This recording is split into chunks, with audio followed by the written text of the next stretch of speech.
Hey guys, Ryan here, and I just got done watching the Brickyard 400. I'm excited because, oh man, that was a nutty race. But yeah, so we got all people are still blowing up talking about it. But I just kind of want to go into my thoughts about all of this. But overall, I would have to say definitely a good race. Now uh, I think it was definitely helped by the amount of cautions now. And I feel like it was very comparable to the 2017 Brickyard 400 minus the surprise winner. Um, because they were both races, I feel like were were helped a lot more by the rash of cautions, especially just past the halfway point.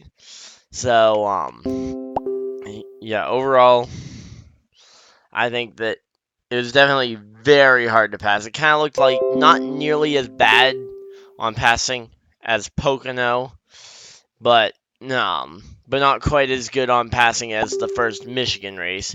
And of course, they aren't going to do the PJ1 at Indy because they don't want to try it and then have to either clean it up or deal with it for the Indianapolis 500. So that's just the way that it is.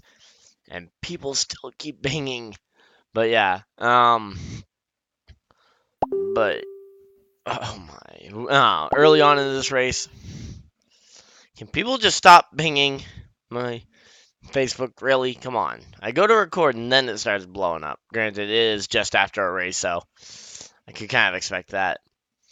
Um, but yeah, so very early on in the race, first guy to have an issue, we see Daniel Suarez go and hit the wall, and that would kind of set him behind the pace for the rest of the race. So, and that ultimately is what I feel like cost him the playoff spot. And then we saw drivers with wins like Keselowski and Jones tangle up shortly after that. I actually ended up missing a bit of that because I was a bit late getting on to the things. I thought it started at 3, not 2. So I actually ended up missing those parts, but I saw the highlights and whatnot. Yeah, so glad that everybody was okay. And even in the practice crash earlier this week with Denny Hamlin, glad he's okay. Glad he was able to race. Part of me kind of wanted to see him sit out and give Christopher Bell the shot, but I mean, don't want to leave anything up to chance, so they went and did that. But yeah, then we had some contact on pit road there, and I'm just gonna kind of go into this one here. I feel like with the Brickyard 400 as a crown jewel being the final race of the playoffs, I almost feel like it's underwhelming now because for any driver who wins the Brickyard 400, like unless it's a special one like last year when Keselowski won Team Penske their first Brickyard 400, other than a big moment like that that's just special for the sport, I mean, 5, 6, 7 weeks from now, no one's gonna remember that Kevin Harvick won this race. Yeah, so I mean, it's gonna be. I feel like this win by Kevin Harvick's gonna be greatly outshadowed by the battle for the playoff spot, and guys like Newman and Boyer getting in, and Johnson missing the playoffs for the first time in his career. And man, on a late-ish race restart, kind of getting down towards the end. Johnson and Kurt Busch. I think it was no, it was Johnson and Byron, and then Johnson, while spinning out, I think clipped Kurt Busch. I don't remember exactly, but yeah. Now I'm hoping that we don't have a post race penalty for any of these that like the post race inspection penalties or anything that could come up into this, but that would be if you wanted to make it known what happened. So yeah, let's just go through top 10 while I got the time, because yeah, so Kevin Harvick, he won stage 2 and he won the race, but as I said, I feel like he's going to be greatly outshadowed by the great performances of underdogs and the playoff picture. Joey Logano, he got the first stage win as Boyer or as Keselowski and Jones were wrecking. Bubba Wallace, as I said, the underdogs came to play at Indy today. So we saw Bubba Wallace, even though he was 8 seconds behind the leader, he still got second place. And that's the interesting thing. The last 2 weeks, we've seen the driver in third be way behind the driver in or the drivers in first and second. So yeah, William Byron fourth and Clint Boyer fifth. I mean, William Byron, another solid day, kind of getting ready for the playoffs. Clint Boyer did everything he needed to today. He earned he earned points in the stages. And he had a top 5 run at the end of the day. So he was pretty much in based on that performance, and he was in. Now Hamlin 6th, again coming back from the practice crash at the end of yesterday. Ryan Blaney, he was 7th. 8th was Ryan Newman. Again, gonna kind of outshadow the winner and even some of the better performances like Byron and Blaney, who are just kind of getting good days and starting to get momentum swinging for them for the playoffs. Then Chase Elliott got 9th. Paul Menard rounds out your top 10. So, yeah. How many cars even finish on the lead lap in this thing?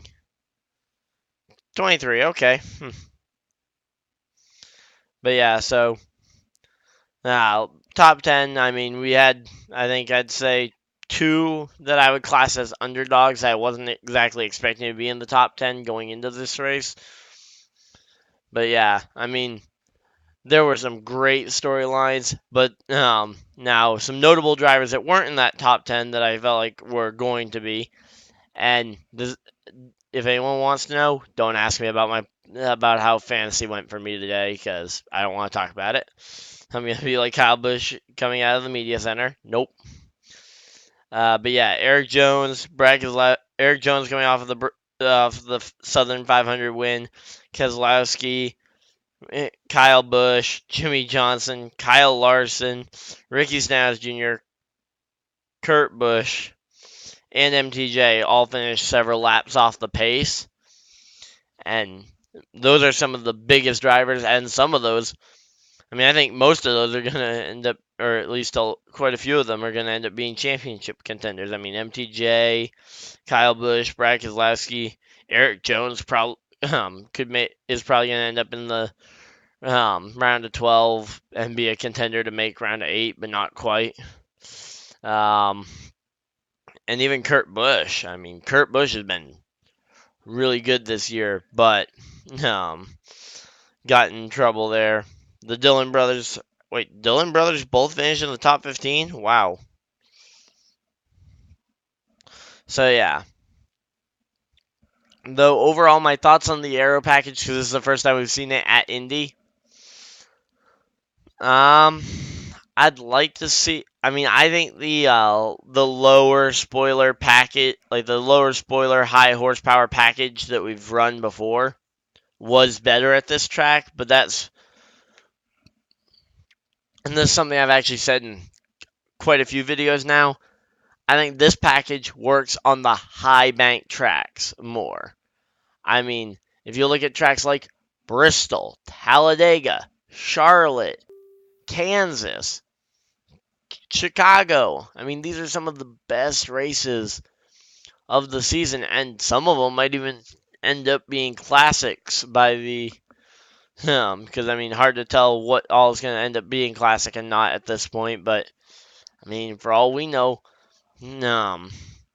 these finishes could become classics, like the 2019 All-Star race with the package. I mean, it could be a big thing. Even if you look at like, oh, where's another example? But tracks like, okay, I'm just gonna kind of go into this now. Tracks like Pocono, Michigan, and Auto Club.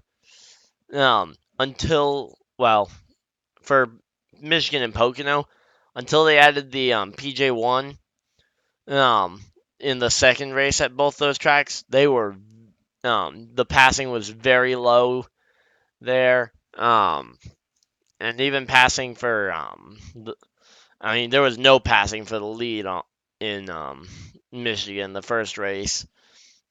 I feel like this race it wasn't quite that drastic that you couldn't pass, but once you got 3 laps after a restart, the field was if the field hadn't already wrecked themselves again, you saw them get strung out, and that's kind of why I think the rash of cautions really kind of helped this race is the fact that had so many restarts, especially for the part that I watched. I mean, I don't know if it went long green flag runs in the first stage, because I tuned in at 3,